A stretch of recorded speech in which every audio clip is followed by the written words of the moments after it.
예, 법학개론 7주차 첫 번째 수업 시작하겠습니다. 이번에 보실 부분은 계약 총론 부분이 되겠습니다. 계약에 대한 일반적 이론을 살펴보고요. 그리고 나서 계약 강론 부분에서는 우리 민법상 규정되어 있는 15종류의 전형 계약에 대해 살펴보겠습니다. 그리고 나서 사무관리, 부당이득, 불법행위와 같은 법정 채권관계에 대해서 살펴보겠습니다. 계약법 파트는 계약 자유의 원칙에 의해서 당사자의 약정이 우선하게 됩니다. 그래서 계약과 관련된 내용들은 약정 채권이 되겠고요. 법률의 규정에서 채권관계가 발생하는 사무관리, 부당이득, 불법행위 부분이 법정 채권이 되겠습니다.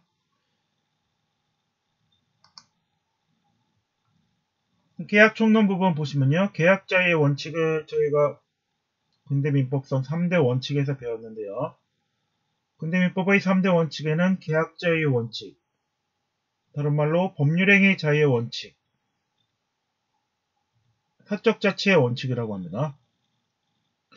계약 자유라는 것은요, 계약에 의한 법률관계 형성은 그 법에 반하지 않는 한 당사자의 자유에 맡겨진다는 원칙입니다. 당사자의 의사결정의 자유를 전제로 하고 있고요. 계약 자유의 내용을 보시면요, 계약 체결의 자유, 계약을 체결할지 안 할지를 자유롭게 결정할 수 있는 자유를 말합니다. 상대방 선택의 자유, 계약의 상대방을 누구로 할지를 자유롭게 결정할 수 있는 자유.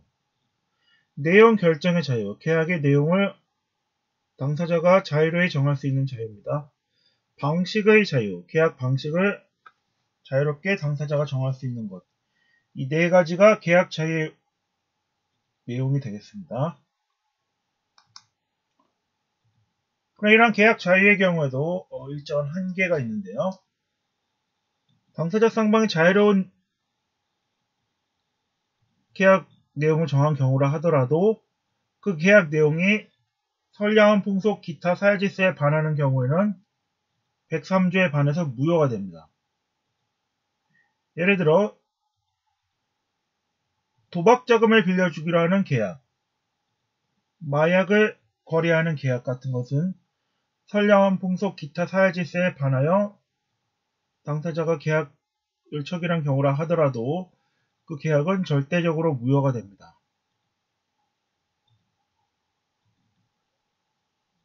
또한 당사자의 지위가 대등하지 않고 일방이 지나치게 힘이 강한 경우, 이 경우 계약상 약자를 보호해주기 위해서 계약 자유의 원칙이 제한되는 경우가 있습니다. 예를 들어 주택임대차 계약을 설정함에 있어서 임차인은 상대적으로 약자의 지위에 있기 때문에 임차인을 보호해주기 위하여 두는 규정들이 있습니다. 주택임대차 보호법에도 규정이 있고요. 민법에도 규정이 있습니다. 이때 임차인을 보호해주기 위한 규정을 편면적 강행 규정이라고 합니다. 따라서 임차인에게 불리한 약정을 당사자가 맺었다 하더라도 이것은 임차인 보호와 관련해서 효력이 없게 되는 경우가 있습니다.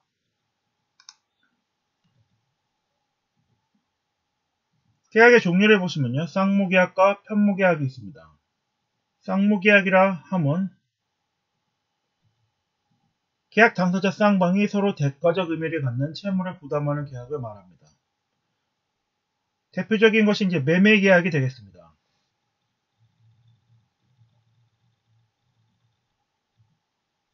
매도인은 매수인에게 목적물을 제공해야 할 의무가 있고요. 매수인은 매도인에게 대금을 지급할 의무가 있습니다. 이처럼 매도인과 매수인 당사자 쌍방이 대가적 의미를 갖는 채무를 부담하는 계약이 쌍무계약이 되겠습니다.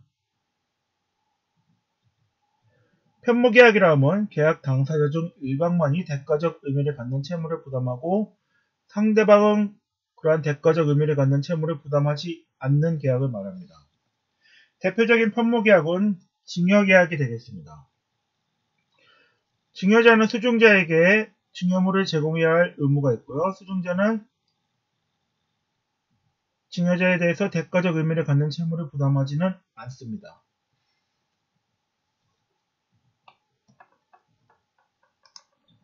유상계약과 무상계약이 있는데요. 유상계약이라 함은 당사자 쌍방이 대가적 의미를 갖는 재산을 출연하는 행위가 있는 계약을 말합니다. 매매 같은 경우에 매도인은 매수인에게 목적물을 라는 재산을 매매의 목적물을 제공해야 하고요. 매수인은 매도인에게 매매 대금을 지급해야 합니다. 매도인과 매수인 모두 재산 출연이 이루어지는 계약을 유상계약이라 합니다.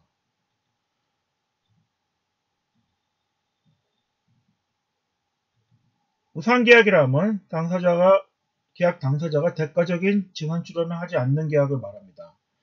대표적인 것이 증여계약이 되겠습니다.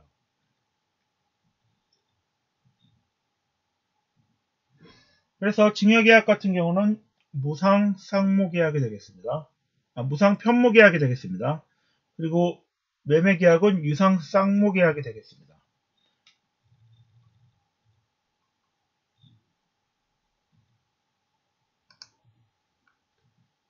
그리고 낙성계약과 요물계약이 있습니다. 낙성계약이라 함은 당사자의 합의만 있으면 성립하는 계약을 말하고요. 요물계약이라 함은 당사자의 합의 이외에 물건의 인도, 기타 급부가 있어야만 성립하는 계약입니다.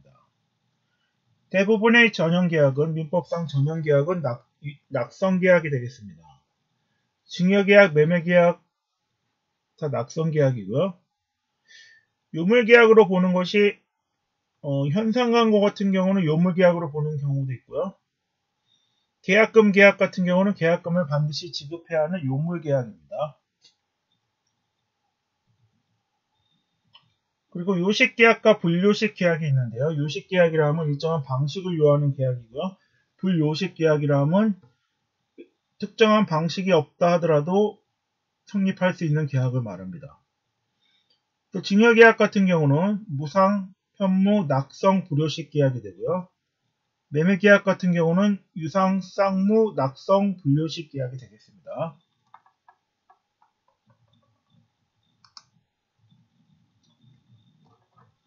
계약이 성립하기 위해서는 당사자 일방의 청약과 상대방의 승낙이 있어야 합니다. 청약이라 함은 계약을 성립시킬 것을 목적으로 하는 일방적인 의사표시를 말합니다. 계약의 청약은 이를 철회하지 못한다고 하여 청약에 대해서 구속력을 있음을 법이 규정하고 있습니다. 승낙은 청약에 응해서 계약을 성립시킬 것을 목적으로 청약자에 대해서 승낙자가 행하는 의사표시를 말합니다. 승낙의 의사표시는 도달주의를 원칙으로 하고 있지만은 격지자 간에는 발신주의를 계약을 바라는 의사표시를 바란 때 계약이 성립하는 발신주의를 취하고 있습니다.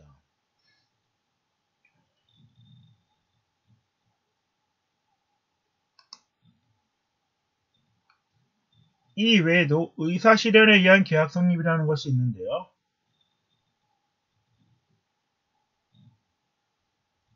청약자의 의사표시에 의해서 승낙의 통지를 요하지 않는 경우를 말합니다. 일정한 관습에 의해서 승낙의 통지가 필요하지 않은 경우, 당사자의 일정한 행위만으로 계약이 성립된다고 보는 것을 의사실현에 의한 계약관계라고 합니다. 계약 성립이라고 합니다. 대표적인 예가 사실적 계약관계론이 있는데요. 이것은 이제 주차장 사건과 관련된 독일의 이론입니다. A라는 사람은 C로부터 사유지를 빌려서 유료 주차장을 개설하였습니다. 그런데 B라는 운전자가 A가 운영하는 주차장에 차를 주차시키면서 자신의 차를 주차되어 있는 차를 관리해줄 필요가 없고 자기는 주차료도 지급하지 않겠다고 하였습니다. 그러면서 6주일 동안 차를 주차시켜 놨습니다. 이 경우에 그 차를 주차시킨 차주는 주차장 주인에게 주차를 지급해야 할 의무가 있는가? 라고 했을 때 일반적으로 계약이 성립하기 위해서는 주차를 한다는 당사자의 청약과 이에 대한 상대방의 승낙의 의사표시가 있어야 합니다. 그러나 여기서 차주인 B는 차를 주차시키면서 A에게 자신은 주차료를 지급하지 않을 것이며 자신의 차를 관리해줄 필요가 없다는 의사표시를 하였습니다. 그렇다 하더라도 A가 이 주차장에 주차를 하는 그 사실만으로 당사자 간의 주차와 관련한 주차료 지급 계약이 성립했다고 보는 것이 사실적 계약관계론이 되겠습니다. 상대방의 승낙의 통지를 바라지 않고요. 일정한 사실만으로 계약이 성립되는 경우를 의사실현에 의한 계약 성립이라고 합니다. 따라서 이 경우는 계약이 성립하였기 때문에 주차하였다는 사실만으로 주차에 관한 계약이 성립되었기 때문에 B는 A에게 6주간의 주차에 대한 주차료를 지급하여야 합니다.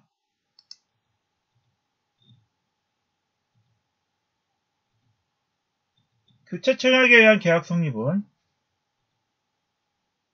A도 B에게 물건을 사겠다는 청약을 하고 그와 동시에 B도 A에게 물건을 팔겠다는 청약을 한 겁니다.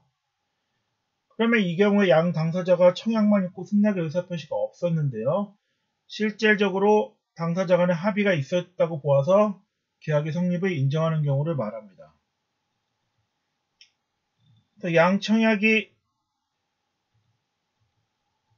모두 청약이 있었지만 상대방의 승낙은 없었던 경우, 아직 없었던 경우라 하더라도 당사자가 동일 내용의 청약을 했다면 그 내용으로 계약이 성립한 것으로 보는 것이 교체 청약에 의한 계약 성립이 되겠습니다.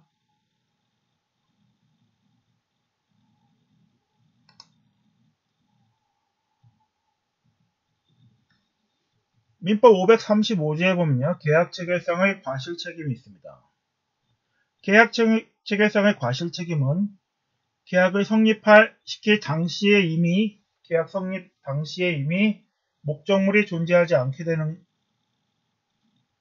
않음에도 불구하고 존재하지 않음으로 인해서 계약의 성립이 무효가 되는 것을 말합니다.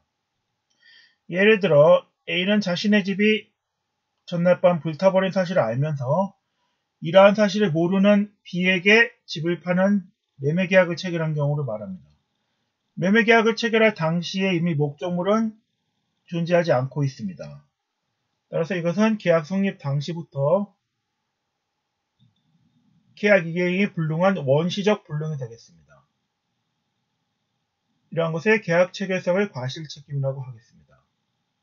이에 2를 보시면요. C는 D의 가게에 물건을 사러 들어가 통로에 놓인 바나나 껍질을 밟고 미끄러졌다. 그래서 입원하여 치료를 받게 되었다. C가 D의 가게에 물건을 사러 들어갔는데요. 물건과 관련된 계약 체결은 이루어지지 않았습니다. 계약 체결을 위한 준비 과정 단계에서 그 통로에 놓인 바나나 껍질에 미끄러져서 치료비 채권이 발생한 경우 이것을 계약 관계로 보아서 계약 성립 과정으로 보아서 그 과정 중에 발생한 것으로 보아 이제 치료비를 지급할 의무가 있느냐와 관련된 것이 계약 체결상의 과실에 관한 내용이 되겠습니다.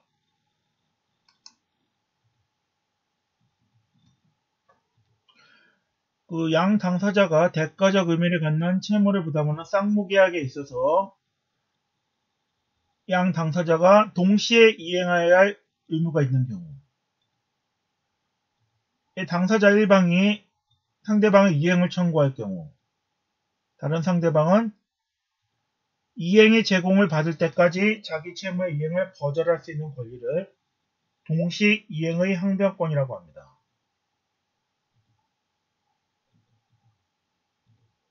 동시행 항변권의 효력은 상대방의 이행을 거절할 수 있는 효력이 발생합니다.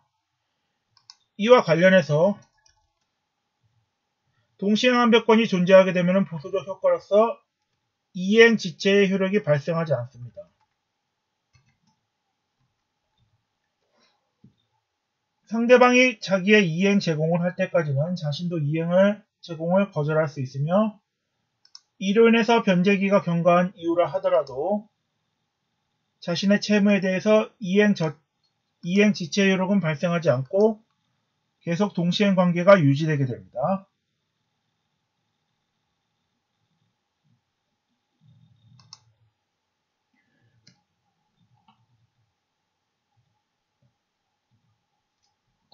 또한 동시행완벽권의 쌍무계약의 효력으로서 위험부담이라는 문제가 있습니다. 위험부담이라 함은 계약이 유효하게 성립한 이후 양 당사자의 책임 없는 사유로 목적물을 이행하는 것이 불능이 되었을 경우 그거에 대해서 누가 손해를 감수하느냐, 이 문제가 위험부담이 되겠습니다. 채무자가 위험을 부담하는 입법주의가 있고요. 채권자가 위험을 부담하는 입법주의가 있지만 우리 민법은 민법 537조에서 채무자 위험 부담을 원칙으로 하고 있습니다.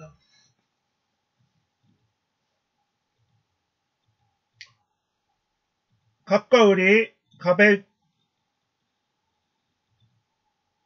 집을 매매하는 계약을 체결했는데 계약이 성립한 이후 이행하기 전에 양 당사자의 책임 없는 사유로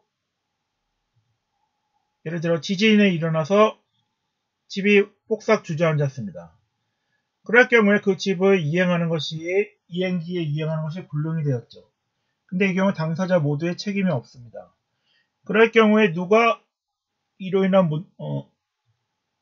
위험을 부담하느냐와 관련해서 집을 넘겨주기로 하는 채무가 있는 매도인, 집주인인 매도인이 위험을 부담합니다.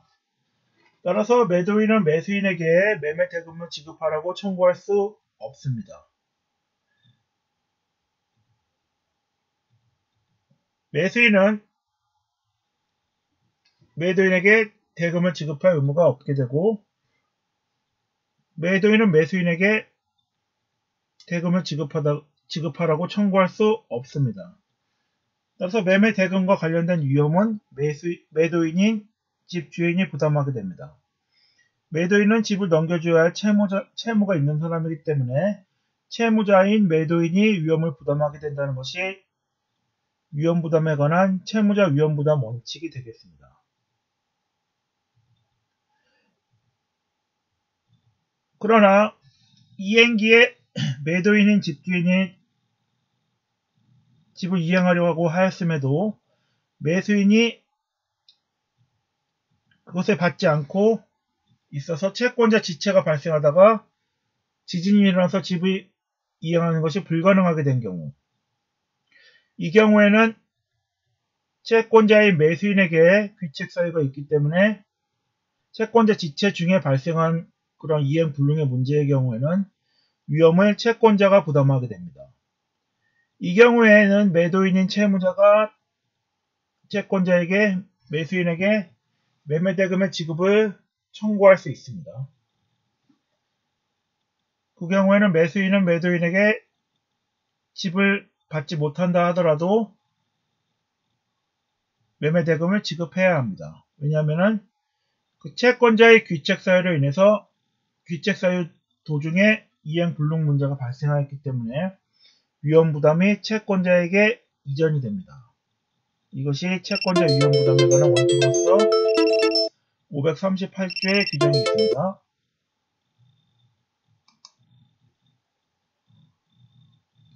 계약의 효력으로서 제3자를 위한 계약이 있는데요. 제3자를 위한 계약은 당사자가 아닌 제3자로 하여금 채권을 취득하게 하는 것을 목적으로 하는 계약을 말합니다. 제3자를 위한 계약은 요약자와 낙약자 사이에 채권계약을 성립시키는 합의가 있어야 합니다. 이 경우에 요약자라 함은 계약관계에 있어서 채권자입니다. 채권자가 채무자인 낙약자를 상대로 자기에게 이행을 할 것이 아니라 제3자에게 이행해 줄 것을 요구하는 겁니다. 요청하는 겁니다. 그래서 이 둘 사이에 제3자를 위한 계약을 성립시키려는 합의가 있어야 합니다. 이 경우에 낙약자로부터 수익을 받는 사람을 수익자라 합니다.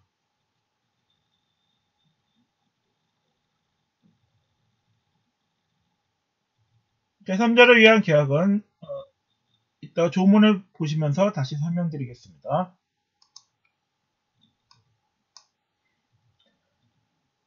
유효하게 성립하고 있던 계약이 당사자 일방의 해제의 의사표시에 의해 처음부터 없었던 것과 같은 상태로 돌아가게 되는 것, 이것을 계약의 해제라 합니다. 계약의 해제는 계약 성립 시로 돌아가서 효력이 없었던 것으로 되기 때문에 당사자 간의 원상회복 의무가 발생합니다.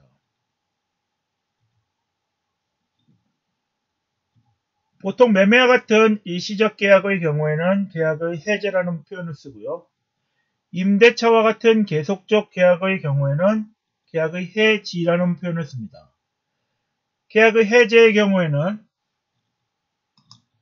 상대방에 대한 해제 의사표시, 해제권은 형성권이 되겠습니다. 해제의 의사표시를 함으로써 행사하게 되고요. 이 해제의 의사표시는 철회할 수 없습니다. 그 계약 당사자가 여러 명인 경우 계약의 해제 의사표시는 전원으로부터 전원에 대하여 하여야 합니다. 이것을 해제권의 불가분성이라 합니다. 계약이 해제를 하게 되면요. 계약 성립시로 소급하여 계약의 효력이 없어집니다.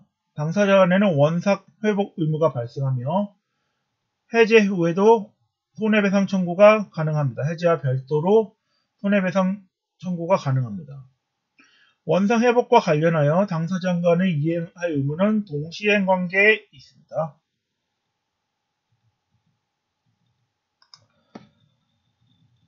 제2장 제3편 채권에서 제2장 계약에 관한 부분을 보면요. 제1절 총칙, 이 총칙 부분이 계약 총론에 관한 부분이 되겠습니다. 제1관 계약의 성립, 계약의 성립과 관련된 조문들을 보시면요. 527조에서 계약의 청약의 구속력이 나옵니다. 계약의 청약은 당사자가 이를 철회할 수 없습니다. 528조에서는 승낙기간을 정한 계약의 청약이 있고 529조에는 승낙기간을 정하지 아니한 계약의 청약이 있습니다. 승낙기간을 정한 계약의 청약의 경우에는 그 승낙기간 내에 상대방의 승낙의 통지를 받지 못하면 효력이 없어집니다. 승낙의 기간을 정하지 아니한 청약의 경우에는 청약자가 상당한 기간 내에 승낙의 통지를 받지 못하면 그 효력이 없어집니다. 아까 보신 것처럼 532조 의사실현에 의한 계약 성립, 아까 보신 사실적 계약관계론 같은 것이 있고요. 교차 청약에 의한 계약 성립, 양 당사자가 동일 내용의 청약이 서로 교차했습니다. 이 경우 승낙은 없지만 그 청약의 내용이 동일하기 때문에 양 청약이 도달한 때에 계약이 성립한 것으로 인정됩니다. 상대방의 청약자의 청약에 대해서 승낙자가 조건을 붙이거나 변경을 가해서 승낙한 때에는 전 청약의 거절과 동시에 새로운 청약이 있는 것으로 봅니다. 이 경우에는 이 변경을 가한 청약을 상대방이 승낙해야지만이 계약이 성립할 수 있게 됩니다. 535조에 보면요. 계약 체결성의 과실 책임이 나옵니다. 계약 성립 당시에 이미 그 목적에 불능한 계약을 체결하게 된 경우, 집을 매매하기로 하는 계약을 체결했는데 계약 체결 당시에 이미 집이 불타서 없어진 경우를 말합니다. 집이 없어졌다는 사실을 알면서 파는 매도인 같은 경우, 불능을 아는 자, 악의의 매도인 같은 경우는 매수인이 선의이면서 무과실인 매수인에게 실내 이익 이행으로 인한 손해를 배상해 줘야 합니다. 그러나 이 경우 계약이 유효함을 믿음으로 인하여 발생한 실내이익은 이행이익을 넘을 수 없습니다.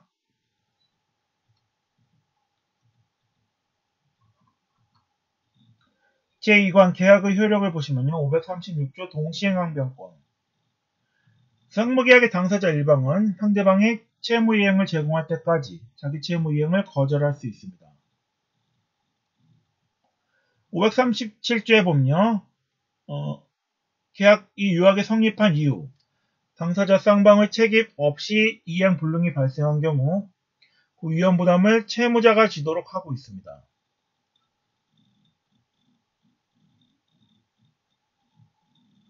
그러나 채무자는 자신의 채무를 유하게 이행하였는데 채권자의 귀책 사유로 인해서 이행기에 이행할 수 없었고 그 이후에 이행 불능이 발생한 경우에는 위험 부담을 채권자가 지게 됩니다.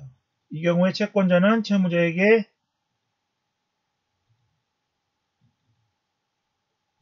매매대금을 비롯한 이행과 관련된 비용을 지급하여야 합니다. 539조에 보시면요. 제3자를 위한 계약이 나옵니다. 계약에 의해 당사자 일방이 제3자에게 이행할 것을 약정한 때 채권자가 채무자에게 받을 급부가 있는데 그 급부를 자기에게 이행하지 말고 제3자에게 이행할 것을 약정하는 경우가 있습니다.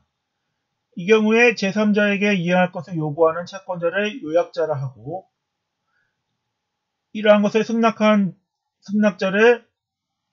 채무자를 낙약자라 합니다. 제3자를 위한 계약이 성립하면 낙약자는 제3자인 수익자에게 급부를 이행하여야 합니다. 이 경우 제3자인 수익자는 채무자인 낙약자에게 계약의 이익을 받을 의사를 표시하게 됩니다. 이것을 수익의 의사표시라 합니다. 수익자가 낙약자에게 수익의 의사표시를 하면은 제3자를 위한 계약에 효력이 생기게 되겠습니다. 제3관에 보면요. 계약의 해제가 나옵니다. 매매와 같은 일시적 계약의 경우에는 계약의 해제라는 표현을 쓰고 임대차와 같은 계속적 계약의 경우에는 계약의 해지라는 표현을 씁니다. 계약의 해지나 해지가 발생하게 되면 당사자 간에는 548조 1항에 의해서 원상회복 의무가 발생합니다. 계약이 해지한 때 각 당사자는 상대방에 대해서 원상회복 의무가 발생합니다.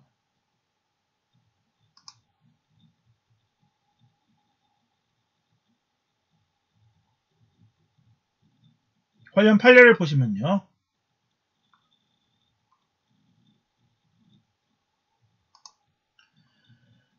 매매계약이 해지된 경우 계약 성립 당시로 소급해서 계약이 효력이 없었던 것이 되기 때문에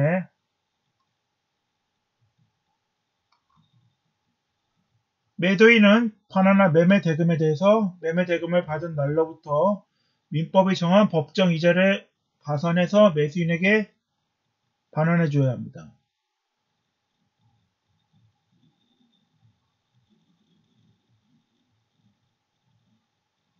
매도인의 매매대금 반환 의무, 받은 매매대금과 법정이자를 합한 금액을 반환할 의무는 매수인이 소유권 이전 등기를 말소할 이행 의무와 동시행 관계에 있습니다.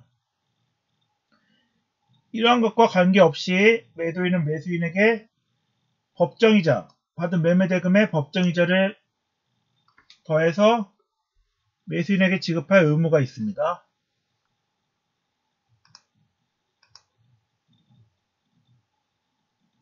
이러한 원상회복 의무는 당사자 간의 원상회복 의무는 동시 이행 관계에 있습니다. 계약의 해제가 계약 성립시로 소급하는 소급표가 있는 것과 달리 계속적 계약인 임대차와 같은 계약의 해지는 소급표가 아니라 장래효가 있습니다. 또한 계약의 해지로 인한 원상회복 의무 외에도 손해가 발생한 경우 손해 배상을 해야 될 의무가 별도로 생기게 됩니다.